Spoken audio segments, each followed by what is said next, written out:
নববর্ষের শপিং করতে চলে গেছিলাম বাজার কলকাতায়।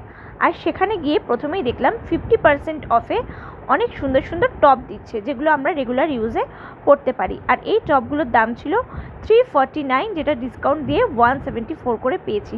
কিন্তু অন্যান্য কাউন্টারে যেটা ওরা করে রেখেছে মানুষজনকে বোকা বানানোর জন্য, বড় বড় করে একটা প্রাইস লিখেছে আর তার নিচে অনওয়ার্ডস কথাটা লিখে রেখে দিয়েছে। তোমরা যদি এই সমস্ত কাউন্টার থেকে কোনো জিনিস কেনো তাহলে কিন্তু তোমাদেরকে যা প্রাইস ট্যাগ আছে সেই হিসাবে কিন্তু তোমাদেরকে কাউন্টারে পেমেন্ট করতে হবে। তোমরা যদি ভাবো ওপরে লেখা প্রাইস হিসাবে কাউন্টারে পেমেন্ট করবে, না, তাহলে তোমরা কিন্তু একদমই ভুল। তোমাদেরকে প্রাইস ট্যাগ হিসাবেই পেমেন্ট করতে হবে। আর কাউন্টারে দেখো কি ভিড়! আমি তো পুরোপুরি বাড়ির লোকের কথা শুনে ফেসে গেছি। আমার ভাইয়ের বউগুলো না খুব পাজি। এই দেখো দাঁড়িয়ে আছে আমার পাশে, আর কয়েকজন ওপর থেকে নামছে, সাথে ছিল আমার দিদিও। আমাকে ফাঁসিয়ে দিল, বললো চল বাজার কলকাতায় গিয়ে কিছু শপিং করব। প্রথমে তো আমার যাওয়ার কোনো প্ল্যানই ছিল না, ওদের কথা মতো গেলাম আর 2300 টাকার বিল করে নিয়ে চলে আসলাম। আমার বর তো রেগে আগুন।